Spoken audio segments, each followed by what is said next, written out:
Okay, I've got a new pencil. This is chapter 7, I hope. 1, 2, 3, 4, 5, 6, 7, yes. So, God, that's not a pencil that I want to use. So let's come down over here now. This will probably be, I'm going to work on these leaves next, but let me just keep this somewhat zoomed in. Yeah, let me leave it as is. And, like, let's say over here I want some of these leaves to be, like, hanging. And I'm just coming on in and I'm scribbling and just focusing in on that contour. And let's do a couple more of these like branches, skinny little branches, and gravity is going to pull the branches down. Okay, you can go crazy with doing the small like little branches. You know, you got to be careful with doing too many of these small little branches, because to me, when I see a lot of branches, I did a lot of horror book covers, and you know, all the branches create like this horror scene almost. You know, maybe that's just like my context, and maybe that it doesn't do it for you, but I want to try to keep it a little bit more lush with the leaves and less branchy, even though the branches look awesome when you put them in. Okay, so there are some yellow leaves coming into the foreground a little bit, and there's a couple branches up top over here coming into the foreground, but I don't want to put them in. My only goal right now is to continue stippling, and I'm stippling without lifting my pencil off the page. Like, stippling would just be like putting those like little dots in. A lot of pen and ink artists do that. I remember when I first started doing pen and ink in 9th grade in high school, or even I actually think I learned it in 5th grade.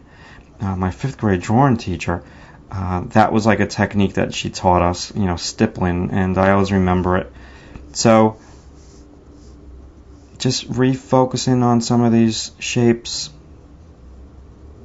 I could clean up some of this also with my eraser. Now, this I'm just going to like kind of gel over. Let me move my piece of paper. Someone in the forums recently asked about their drawings keep getting smudged in their sketchbooks. And yeah, that does happen. If I do a really good drawing in my sketchbook, I usually take it out. I don't leave it in there. But, you know, I don't like to use the sketchbooks that have like a spiral binder, because if you use a spiral binder, the pages move when you walk. If you put that spiral binder sketchbook in your backpack or whatever, when you walk, the backpack goes up and down, and it's just constantly smudging the pages. But if you get a sketchbook that has like a traditional binder, like a textbook, or, you know, whatever, like a hardbook paperback or something like that, a hardcover I meant to say, the pages stay still in there and they smudge less. The damage is done when you walk with the sketchbook, and so that's my take on smudging. If there's a drawing, let's say you have a spiral bound sketchbook and you love the drawing and you don't want to rip it out, well then just tape, like kind of like what I'm using. I use 8.5 by 11 copy paper.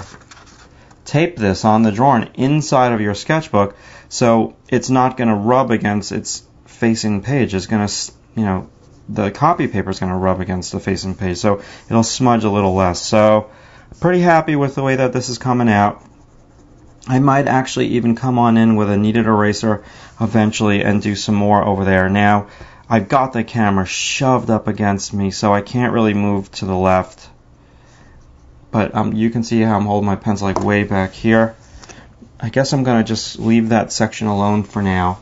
I dig it. I don't want to overwork. You know, that's the other thing. I'm section drawing. I'm only drawing in this one section, and I don't want to overdraw the section.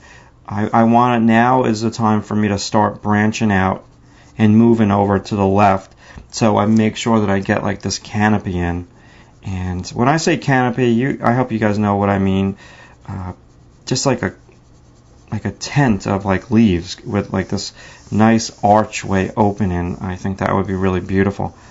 And some of these, you know, you can see first I did my base. Some of this got smudged by my hand when I was drawing off camera.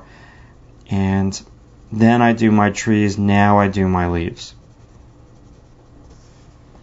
Okay, so I'm not, after this little 10-minute section or 8-minute section, however I'm going to work on this, of the leaves. I'm probably going to move on, and maybe I'll do like this central section, or maybe to the left of her with the grass, just so it doesn't get like redundant for you. And this, like I said in a couple of videos ago, this is going to take me a long time to do this drawing, so there's no way I'm going to film all of this, because again, it is going to be redundant for you, and I don't want to overkill the tutorial. I think you're getting the gist of it. You can see how I'm moving with my pencil. And let's just put in a couple of more skinny branches. You can stagger them.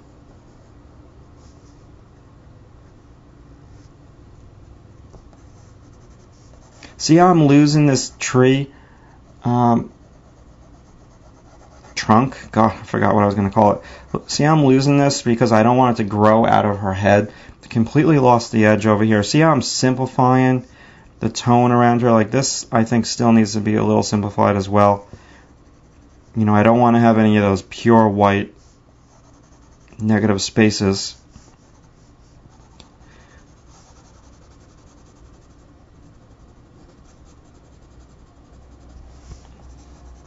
Believe it or not, this Sunday, Sunday was a holiday here, September.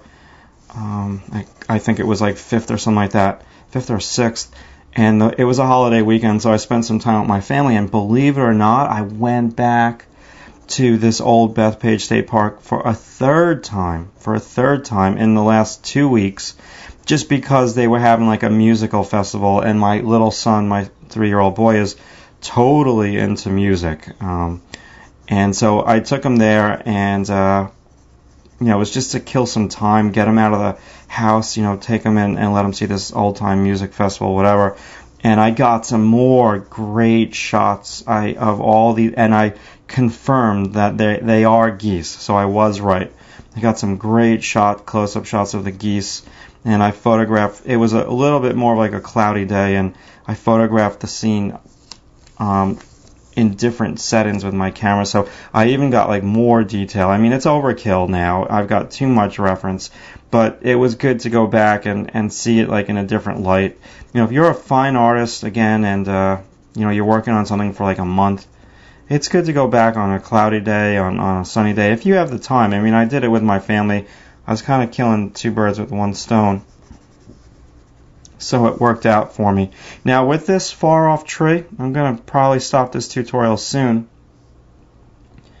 Just focus in on that contour. Nice and soft. Okay. Now I could still get rid of all this white, because I could choose. I know the sky wasn't pure white. It was like an exposure thing with my camera. It was a little blown out in the sky. I could tone this down if I want to, this white of the sky, and I'm going to make that decision a little bit later on, like I said. But next, let's move on now, and let's do a little bit of the grass in, I believe, Chapter 8.